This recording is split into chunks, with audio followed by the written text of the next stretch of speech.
옆에 분에게 한번 이렇게 이야기할까요? 하나님이 지키십니다. 감사합니다. 귀한 찬양 들려주셔서. 어떤 설교 세미나에 참석한 목사님이 그 설교학 세미나에서 그 강사 목사님이 그런 이야기를 하는 겁니다. 설교학 중에서 중요한 기법 중에 낯설게 하기라는 게 있습니다. 낯설게.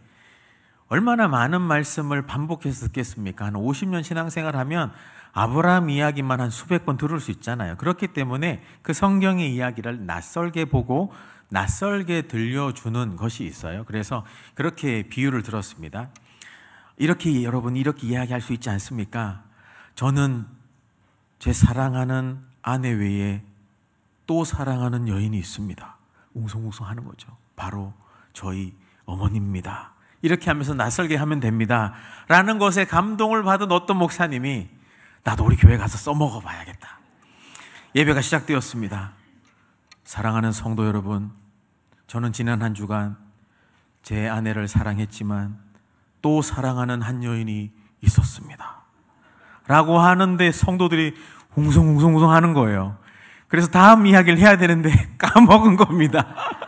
그래서 그 사랑하는 여인은 하다가 아직까지 못 찾고 있다라는 전설 따라 삼천리 얘기가 있는데, 왜 이런 이야기를 하느냐? 설교학에서 말하는 가장 영향력 있고 가장 잘 전달되는 인터랙티브한 이야기는 설교자가 직접 경험한 이야기다.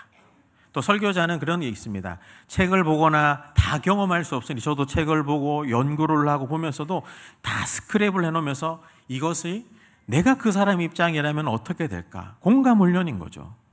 여러분, 시편 말씀은 시편 기자가 직접 겪은 인생이 담긴 스토리예요. 여러분, 말씀이 재미없으신 분이 있다면 시편 말씀을 한번 읽어보세요. 1절 1편부터 150편까지 약 한 5개월 정도 읽다 보면 눈물이 주르르 흐를 겁니다. 우리의 인생과 너무 비슷하거든요. 자신의 고뇌와 씨름했던 것, 힘들었던 것, 문제 속에서 주님을 향해 외치기도 하고 주님을 부르짖기도 하고 절망하기도 하면서도 주님을 만났던 그 우리의 인생이 담겨진 스토리. 그 중에서 오늘 시편 40편은, 시편은 본래 5권으로 되어 있잖아요. 1권, 2권, 3권, 4권, 5권 많이 많은데 1권이 1편부터 41편이라면 1, 2편이 어떻게 시작합니까? 복이 있는 사람은 이라고 하면서 복이 어떤 거에서 이야기하면서 마지막 10편, 40편 어떻게 이야기하느냐? 복이 있는 사람은 이렇다. 오늘 설교 제목에 나와 있어요. 설교 제목이 뭐라고 되어 있습니까?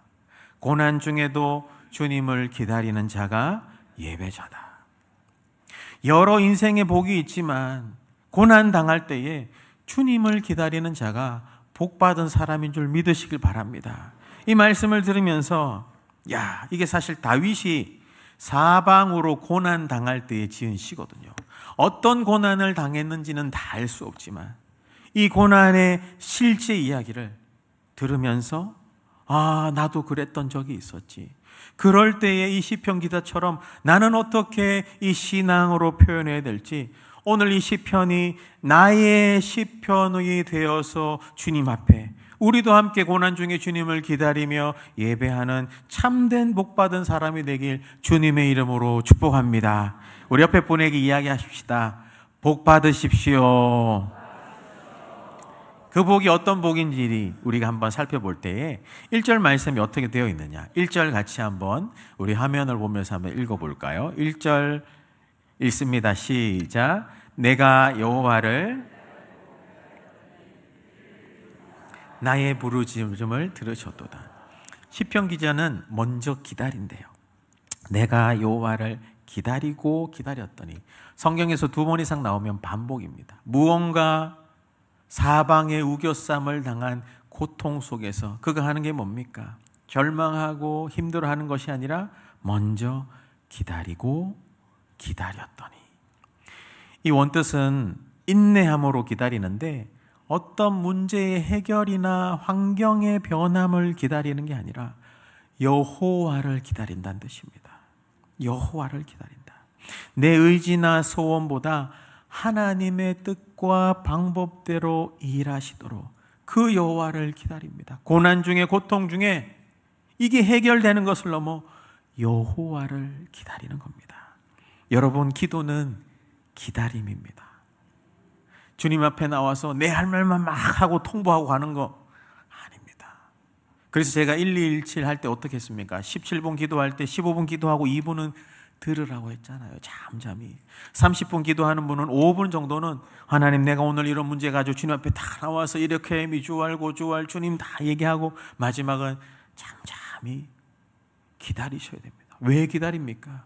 이 상황, 이 문제 가운데 나의 생각과 나의 원함은 다 있지만, 다 알았지만, 하나님이 이 상황, 이 문제 가운데 내게 말씀하실 게 무엇인지 하나님을 들어야 되잖아요. 그래야 살아납니다.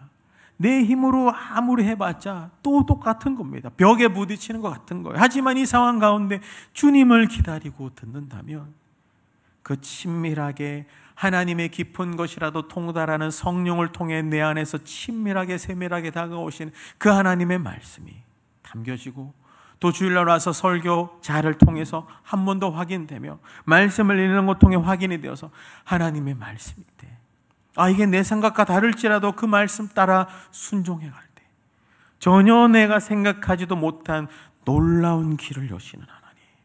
여러분, 이렇게 신앙생활 해야 재밌지 않겠습니까? 내 힘으로 다람쥐 쳇바퀴질 하듯이 돌듯이 해보면 힘들 수밖에 없는 겁니다. 여러분, 고난 중에는 주님을 기다리시길 축복합니다. 기도는 기다림입니다. 이렇게 주님 앞에 기다릴 때에 하나님 앞에 기도길이 열려요. 기도길. 어떤 장로님이 시간을 정해 기도하시는데 나름 1시간을 기도하셨대요. 여러분, 바쁜 중에 1시간 기도하는 거 쉽지 않습니다. 근데 그분은 1시간 동안 주님 앞에 진짜 기도한다고 자부심이 있었어요. 1시간을 기도하는데, 그런데 그분이 하시는 직장일에 어려움이 닥칩니다. 그러다가 또 1시간 기도하니까 부족해서 1시간을 더 하리라 작정하고 주님 앞에 하나님 간절히 매달려서 기도했대요. 1시간, 2시간. 근데 기도를 하면 할수록 마음이 공허해. 문제는 해결되지 않아. 답답해. 했던 이야기 또 하는 거예요.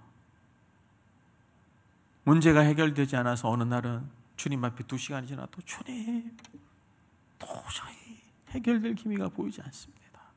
주님을 팍 울면서 가만히 망연자실하게 있었대요.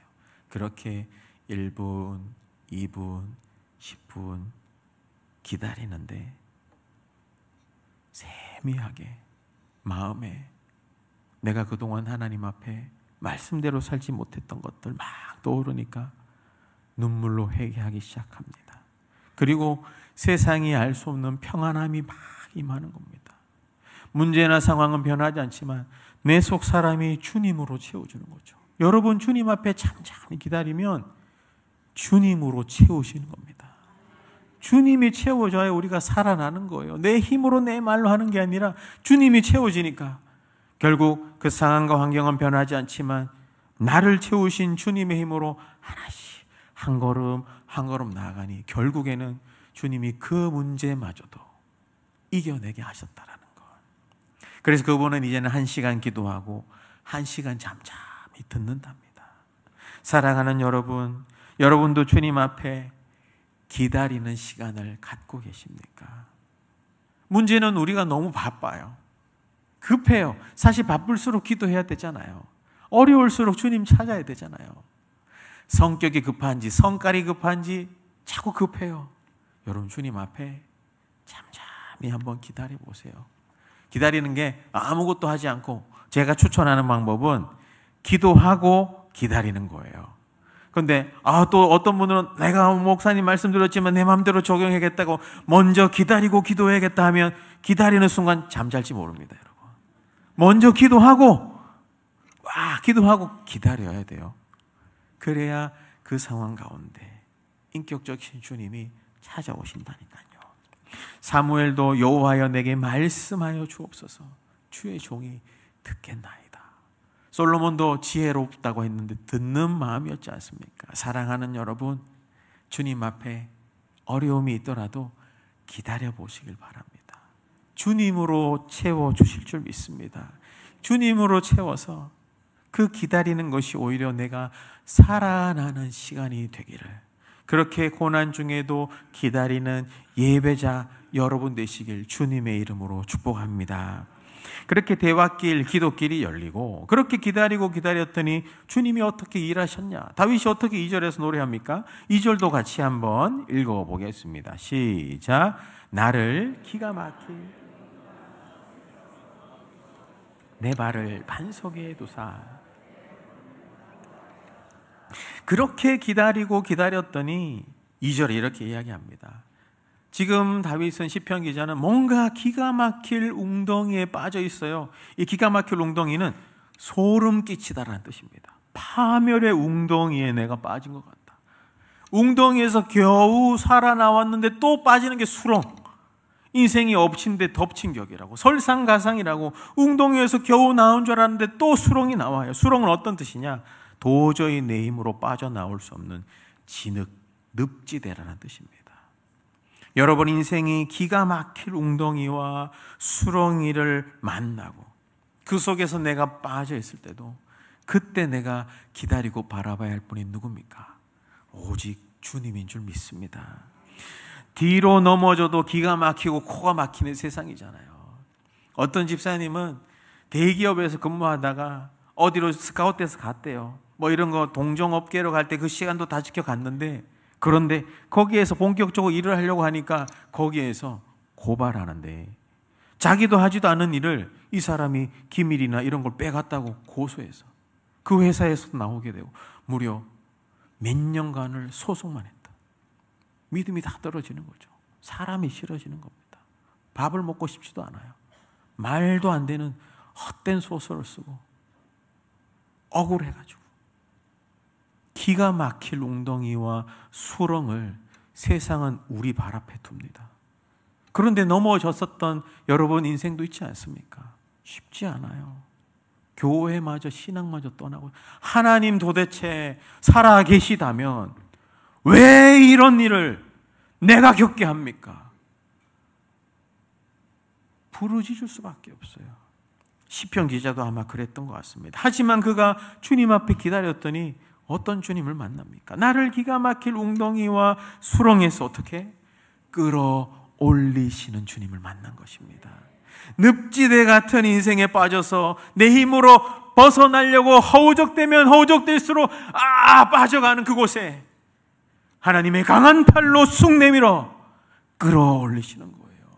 그 아들 예수의 팔로 손 내밀어 끌어올리십니다. 아니, 끌어올리실 뿐만 아니라 그 늪지대에 내려와 나를 밀어 꺼내시고 그분이 죽으시는 거예요. 그리고 부활하셔서 살아나는 십자가의 능력 아닙니까? 그렇게 나를 끌어올리시고 그런 다음에 어떻게 합니까? 다시금 내가 그 죄나 패배나 아픔 가운데, 환경 가운데 넘어지지 않도록 내 발을 반석 위에 둔대요.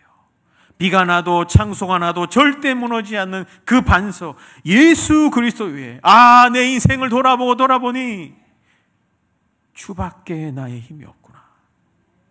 하늘 외에도, 하늘을 봐도 주 외에 내가 사모할 자가 없고 이 땅을 돌아보아도 주 외에, 주밖에 내가 사모할 이가 없다고. 내가 오직 주님으로 살아가야 되는구나. 그렇게 우리를 반석 위에 두신다고 이야기합니다. 똑같은 상황이 와도 이제는 넘어지지 않아요. 이겨낼 수 있어요. 분별력이 생기는 거죠. 여러분 인생을 살면서 어려움을 겪으면 겪을수록 곤두박질 치는 인생을 살고 싶습니까? 아니면 똑같은 어려움을 만나도 오히려 그 속을 통해 반석 되신 주님을 만나고 주님을 기다리고 끌어올림 받아 오히려 이기고 승리하는 인생을 살고 싶으십니까? 믿음으로 결단해야 하는 것입니다. 내 입에서 남 탓하고 한 탓하고 비판만 할 것인가? 주님을 찾을 것인가? 주님은 기다리고 계세요. 내 발을 반석 위에 두실 뿐만 아니라 내 걸음을 견고하게, 콘크리트 시멘트처럼 견고하게 하셨다. 제가 한번 이야기했죠. 나의 발을 사슴과 같게 하사, 그 책, 제 인생을 변화시켰던 여러 책 중에 하나. 어떤 사람이 잘 가고 있었는데 불의의 사고를 만나서 절뚝거리게 됩니다. 절름발이가 돼요. 처음에는 이렇게 장단 맞춰 갔지만 쩔뚝. 근데 환경과 상황은 더 힘들어. 계속 자신을 몰았죠. 쩔뚝하면서도 계속 갈 수밖에 없다 보니 결국은 쩔뚝 하면서도 더 빨리 갔다라는 거. 고난의 그 바람이 나를 주님의 사람으로 빚으시고 주님께 더 가까이 가게 하는 순풍이 되었다고. 여러분 인생에 죄나 아픔이나 어떤 수렁과 구덩이가 있었는지는 저는 모르지만 주님은 다 아십니다.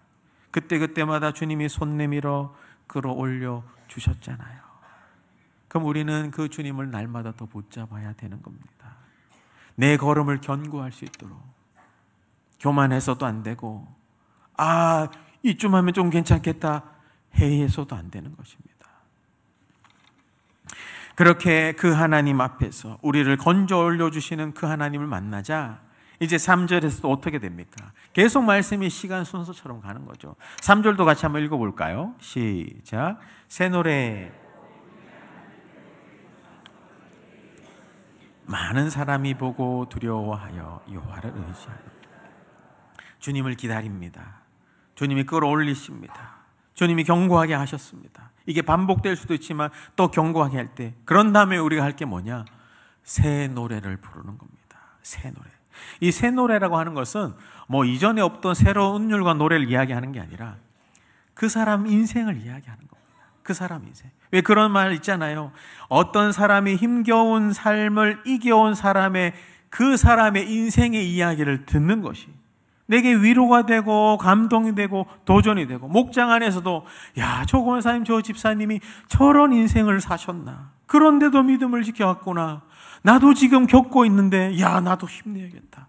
그 사람의 살아온 인생의 노래가 나를 울리는 겁니다.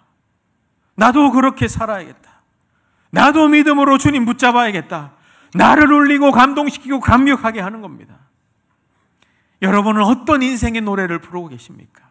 이 고난과 절망 중에 불평의 노래만, 한탄의 노래만, 비판의 노래만?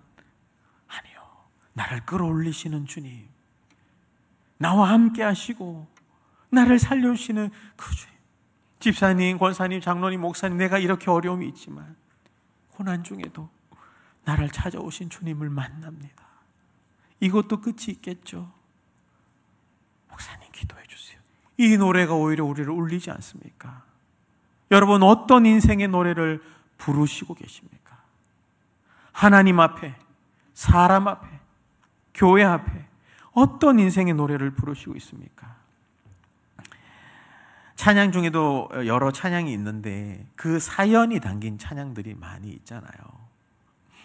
감사해요 주님의 사랑, 이런 노래가 있는데, 그거는 어떤 목사님이 자기 집에 불이 홀라당 타버리니까, 목사님이 그저 교회를 열심히 섬길 뿐인데 불이 타버린 거예요, 집이.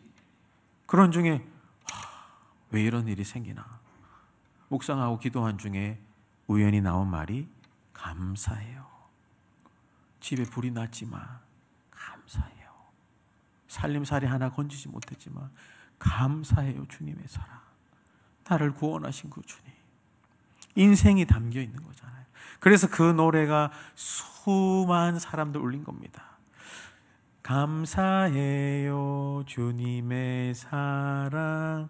처음 듣는 것 같은데 여러분, 이게 우리 교회만큼 나이 먹은 노래거든요. 여러분, 하나님 앞에 어떤 노래를 들이시고 계십니까? 우리 성도님들 인생을 다 이야기할 수 없지만 저도 신방을 하고 얘기 듣다 보면 죽지 않고 살아주신 것만 해도 감사하다. 그게 너무 울림이 돼요. 혼자 기도할 때 많이 울기도 해요. 하나님, 저분을 꼭 붙잡아 달라고, 꼭 붙들어 달라고. 이렇게 어려운 중에도 주님 앞에 믿음을 지켜 사는데 환경도 바뀌어달라고. 저는 사실 복 주십시오 이런 기도에 대해서는 굉장히 의문과 고민이 많았던 목회자입니다. 하도 번영시장을 많이 이야기하니까.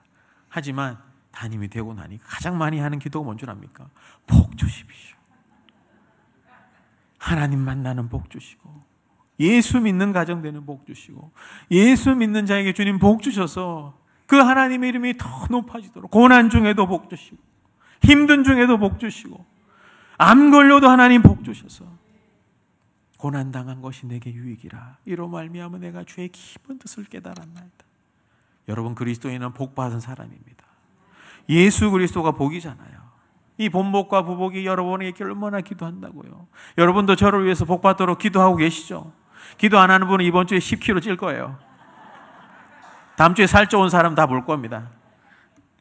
그런 분이 없겠죠. 세상에서는 놀림이 되는 인생 같더라도 주님을 기다리는 자, 주님을 노래하는 자, 주님과 세상에서 놀림이 아니라 큰 울림되는 인생 되길 축복합니다. 그러면서 이 4절은 다윗이 고난 중에서 깨달은 진리, 그 핵심을 이야기하는데 4절도 같이 읽어봅니다. 시작. 여호와를 의지하고 복이 있도다. 무언가 고난 중에서 주님을 의지하지 내가 않았구나. 내가 주님을 의지하지 않았구나. 내가 교만했구나. 내 힘으로 늪지대를 나오려고 했었구나. 내가 교만했구나. 내가 주님 외에 다른 것에 치우쳤구나. 그렇게 하지 않는 자는 진짜 복이 있는데, 내가 주님을 의지하며 살겠습니다. 교만하며 살지 않겠습니다. 겸손하게 살겠습니다. 세상이 아니라 진리대로 살겠습니다. 결단하는 그 한 문장, 그 진리의 세계관, 가치관이 나에게 탁 밀어넣어 주시는 겁니다. 여러분, 어려움을 지나지만 그 속에서 인생 레슨이 있어요. 인생 교훈이 있어요. 그곳을 통해서, 그 시간을 통해서, 그 환경을 통해서 하나님이 내게 가르쳐 주신 진리의 한 문장을 여러분 붙잡아야 돼요. 적어놔야 되고 새겨야 되고 아이들에게 알려줘야 됩니다. 그게 내 가치관이 되고 삶이 되고 입술이 되고 인생이 되는 겁니다. 똑같은 아픔을 겪어도 힘들어, 못 살겠네, 죽겠네 하는 사람은 진짜 죽는 건 인생입니다. 똑같은 아픔을 겪어도 하나님 날 도와주실 거야. 반드시 이 밤이 끝나면 광명한 아침이 올 거야. 주님을 신뢰합니다. 그렇게 노래하고 고백하는 부모님을 보고 자란 자녀는 다르다고요. 그렇게 노래하는 교회는 다르다고요. 나중에 시간이 되면 이야기를 좀 더 하고 싶긴 한데, 사람이 어떤 환경을 만나면 어떤 신념이 생겨요. 이 신념 때문에 감정이 나오고 행동이 나오는데, 이 신념이 보통 잘 드러나지 않아요. 예를 들면 자라보고 놀라면 소뚜껑 보고 놀라는 거죠. 소뚜껑이 아니라 자라죠. 자라를 보고 놀라요. 그럼 어떤 신념이 생기냐? 자라는 무서운 동물이구나. 그럼 소뚜껑을 봅니다. 소뚜껑을 보면서 자라는 무서운 동물인데 소뚜껑이 자라는 비슷하네. 그러니까 나오는 감정이 놀람과 두려움과 부엌에 못 들어가겠어요, 시어머니. 이렇게 되는 거예요. 그런데 이것이 주님 앞에서 자라는 하나님 만드신 동물이고, 소뚜껑도 괜찮아. 신념이 변하면 자유롭게 부엌에 들어가는 겁니다. 고난과 환경을 만나요. 어떤 신념이 생깁니까? 하나님 날 싫어하는구나. 하나님 내게 관심 없구나. 저 집사님, 저 권사님, 저 장로님은 조금만 기도해도 다 들어주는데 난 왜 이래? 이게 신념이 생기면 신앙생활이 재미가 없어요. 비판이 넘쳐나게 되고 질투하게 되고, 그렇게 여러분 인생을 살아가는 게 얼마나 안타까워요. 하지만 주님을 기다릴 때 주님이 끌어주시고 손잡아 주시면서, 아니야, 고난 중에 나는 너와 더욱 함께해. 내가 내 아들 예수로 너를 건졌잖아. 이게 내 안에 신념이 박히는 순간, 똑같은 환경이어도 주님 감사합니다. 주님, 내가 교만했습니다. 더 찾게 되는 거예요. 여러분, 이 신념이 얼마나 중요한지, 이거에 대해서는 제가 정말 특강을 하고 싶은 게 있어요. 그 이야기를 하는 겁니다. 여호와를 의지하지 않았고 교만했고 이런 인생들을 다 회개하며 여호와를 의지하는 자가 복받은 인생이구나. 환경이 어려워도 고난 중에도 여호와를 의지한다며 복받은 인생입니다, 여러분. 그 이야기를 하면서 5절엔 또 어떻게 되느냐. 그렇게 생각과 시각이 바뀌어지니까 상황은 변하지 않다도 내가 만나는 모든 것이 하나님이 어떻게 일하시는지 발견하는 겁니다. 5절에 보면 여호와 나의 하나님이여, 변하지 않아도 환경은 똑같아도 주께서 행하신 기적이 이렇게 많군요. 손발 코 다 있고 예배 드릴 수 있는 환경이 있고 기도 제목 나눌 수 있는 사람이 있고 마음껏 와서 예배할 거 부르실 수 있는 강단이 있고 교회 있고, 주께서 행하신 것들이 얼마나 많아요. 지나온 삶을 돌아보니까 또 우리를 향하신 주의 생각이 너무나 많아.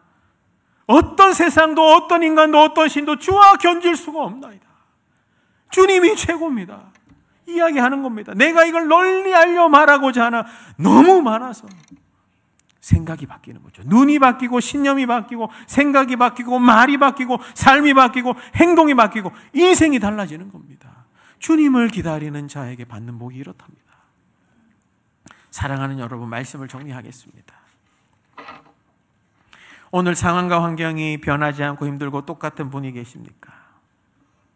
여러분, 주님을 기다리십시다. 주님께 나아가십시다. 1900년대 초에 중국에서 복음을 전하던 한 선교사가 있었습니다.